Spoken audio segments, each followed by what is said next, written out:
Bonjour tout le monde et bienvenue dans cette troisième et avant-dernière vidéo concernant les guides présentation de la saison 2024. On va s'attaquer directement à notre division de promotion du sprint car, la division Junior Sprint. Ce sont 25 pilotes qui sont engagés cette saison et donc on aura une place pour un pilote invité lors des 8 épreuves du championnat de France. On va voir directement ce calendrier qui reste le même par rapport à la division Sprint Girl et la division Maxi Sprint dont nous avons parlé juste avant. Et bien là, bien sûr, on retrouvera les doubles épreuves de l'Ouest. Tout d'abord Moron, qui se déroulera maintenant dans une semaine sur le circuit Marcel Moulineff. Ensuite on ira du côté de Saint-Vincent-des-Landes. La troisième épreuve se déroulera du côté de Elne, avant de retrouver Steinbourg, Heidi, Is-sur-Tille, Mazan et Faleras complète donc ce championnat que vous commencez à connaître maintenant très bien. Cette division Junior Sprint qui restera donc cette saison motorisée uniquement par le moteur de Kawasaki ER6, le moteur bicylindre, 650 cm3, mais vous allez voir, on est sur des moteurs qui sont réduits en puissance, puisque bien sûr la Fédération française pour cette division Junior Sprint a mis tout un ensemble de normes en place pour faire vraiment une division de promotion, avoir des pilotes qui se concentrent uniquement sur leur pilotage et non pas sur les détails techniques des châssis et des différentes machines présentes dans cette division Junior Sprint. On a bien sûr la bride FFSA obligatoire sur l'intégralité des châssis, qui est une bride qui va régler l'ouverture du papillon au niveau de l'injection. On va retrouver également une transmission réglementaire puisqu'on a un pignon de sortie de boîte de 13 et une couronne de 50 qui est obligatoire sur ces châssis de la division Junior Sprint.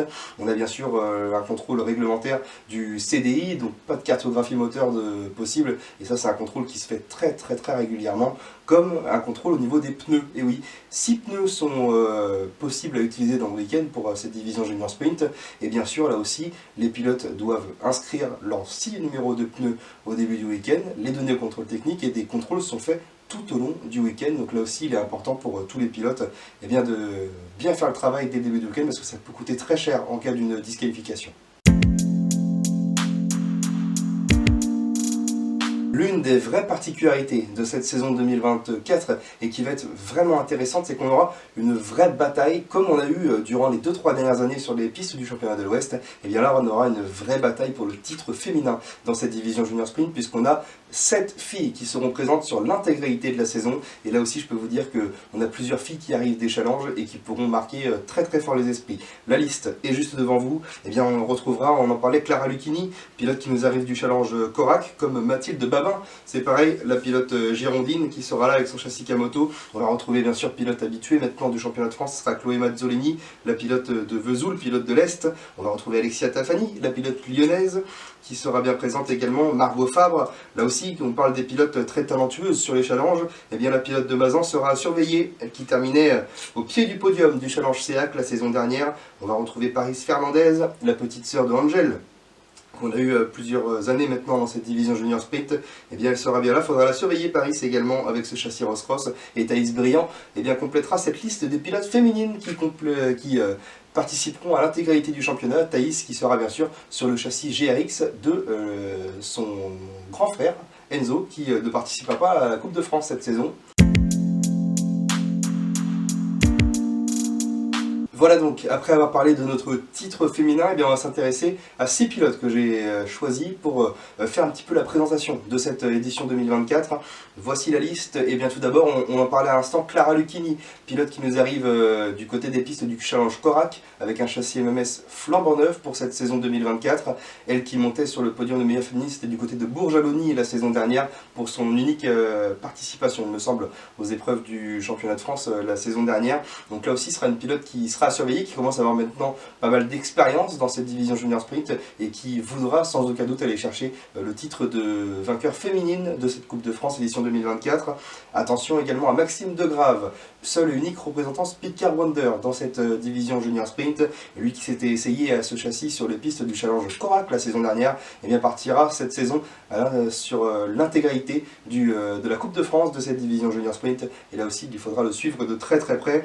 On va retrouver forcément Gary Ferret, lui qui terminait 3e de la Coupe de France Junior Sprint la saison dernière avec pas moins de 2 victoires consécutives du côté de Steinbourg et du côté de Elne. Et bien là aussi, il faudra le surveiller parce que sur une saison complète, ça peut être très intéressant à voir si Guérin ne peut pas aller chercher le titre. On va retrouver Dylan Thomasin, pilote qui a participé la saison dernière à sa première participation complète au championnat de France, pilote qu'on voit briller sur les challenges, qu'il va falloir maintenant amener ce petit plus également sur les pistes du championnat, mais j'en doute pas qu'il puisse aller au moins se battre dans le top 5 cette saison.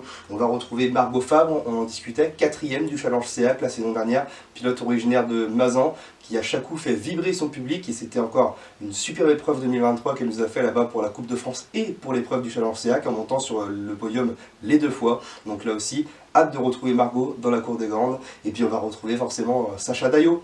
Sacha, on monte en puissance petit à petit. On est encore sur un pilote très jeune, mais qui va être intéressant et il faudra le suivre de très près cette saison. Surveillez-le bien, Sacha Daillot, le petit pilote breton.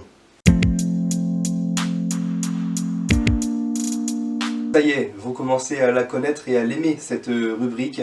Et bien on va s'attaquer maintenant au nombre de châssis présents et représentés dans cette division Junior Sprint. Et encore une fois, ce sont les châssis Kamoto qui sont représentés en plus grand nombre, puisqu'on a un total de 7 châssis qui seront présents cette saison, avec Dylan Thomasin, Tom Mazzolini, Mathilde Babin, Margot Fabre, Chloé Mazzolini, Angèle Pesin et Alexia Tafani qui seront les représentants Kamoto cette saison. Ensuite, on retrouvera 3 châssis G-Speed, avec bien entendu Alban Picoche, Colin B et Léo Claes qui seront présents dans cette division Junior Sprint. On va retrouver 3 châssis K3 également de la société Planète Motorsport, avec bien sûr Enzo Monet, leur pilote officiel. On va retrouver Andrea Dufour, également pilote officiel cette saison. Et Lucas Janet sera présent dans cette division Junior Sprint. On va retrouver 3 châssis Ross Cross avec bien entendu Sacha Daillot, on en parlait, le petit pilote breton. On va retrouver Paris Fernandez qui sera représentant de Ross Cross, et puis Thibaut Boucard sera de la partie également, le pilote vendéen. On va retrouver 2 châssis Humber Racing avec bien entendu Gary Ferrer, on en discutait également, le pilote qui terminait 3e la saison dernière. Et puis on va retrouver Mathis Podèche qui nous arrive tout droit du challenge Korak. On va retrouver 2 châssis GRX de la famille Briand bien sûr, avec Nolan qui sera bien là, et sa petite sœur Thaïs qui sera présente également pour sa première saison dans le cadre du championnat de France. On va retrouver un châssis Skolkar, sera bien sûr pour Aloïs Suire, le pilote officiel, un châssis MMS pour Clara Lucchini, un châssis Fouquet pour Edouard Fouquet, un châssis Speedcar Wonder pour Maxime Degrave et un châssis GR Tech, ce sera pour le jeune Andrea Da Silva.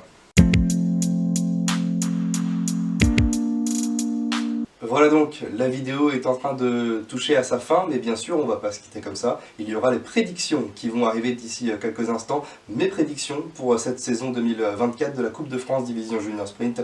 Ma révélation pour cette Coupe de France, j'ai choisi Colin B, le pilote du châssis G-Speed, le pilote qui nous arrive tout droit des pistes du Challenge Korak, qui a réalisé une première saison tout bonnement exceptionnelle la saison dernière, en signant un podium du côté de Issoire en fin de saison, parmi les pilotes et les meilleurs pilotes du Challenge Korak et SEAC réunis. Donc là aussi je peux vous dire que c'est quelque chose de grand pour un jeune pilote âgé de seulement 12 ou 13 ans.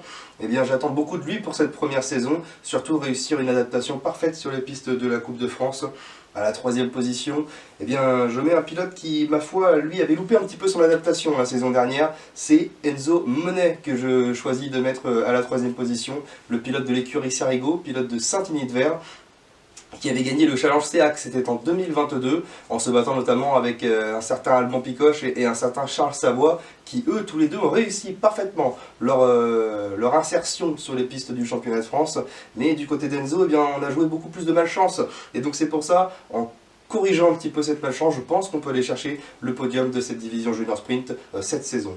On va retrouver à la 2e position sur ce podium, et là aussi je pense bien sûr qu'il peut aller chercher cette 2e place, et vraiment je pense que Emmanuel Guénaud a bien fait de lui faire confiance. C'est Alban Picoche, le pilote qui évoluait jusqu'à présent sur les châssis CPS, qui aura donc la confiance de Emmanuel Guénaud cette saison, aura la confiance du constructeur champion en titre, puisqu'il repartira sur un châssis G-Speed. Là aussi je pense que ça peut facilement aller chercher au moins le titre de vice-champion, à voir si ça peut pas aller se battre avec celui que j'ai mis à la 1re position, celui que j'ai mis vainqueur de la Coupe de France Junior Sprint cette saison. Et là aussi aussi, lui, il a la confiance d'un constructeur, le constructeur de l'Est. Il a la confiance pour l'instant de David Drouin. Et oui, c'est Alois Suire que je mets champion de France cette saison. Il n'est pas passé loin la saison dernière, il s'est battu sur deux fronts, du côté tout d'abord de la Coupe de France et ensuite du Challenge Corac. Il a été performant sur les deux. Il n'est pas passé loin des titres sur les deux, donc là aussi, eh bien, il faudra compter sur lui et je pense qu'il peut aller ramener cette saison le titre dans l'Est du côté de cette division Junior Sprint. Voilà donc pour cette vidéo, ce guide présentatif de la division Junior Sprint dans le cadre de la Coupe de France cette saison. J'espère que la vidéo vous aura plu. N'hésitez pas à mettre vos prédictions dans les commentaires. Et puis bien sûr, J-7 avant Moron, ça y est, J-7 au moment où je tourne cette vidéo. Donc on a hâte que la saison reprenne. Rendez-vous sur les terres bretonnes d'ici une petite semaine. Et puis rendez-vous sur YouTube pour la dernière vidéo qui devrait arriver d'ici quelques jours. Portez-vous bien et à la prochaine. Ciao ciao.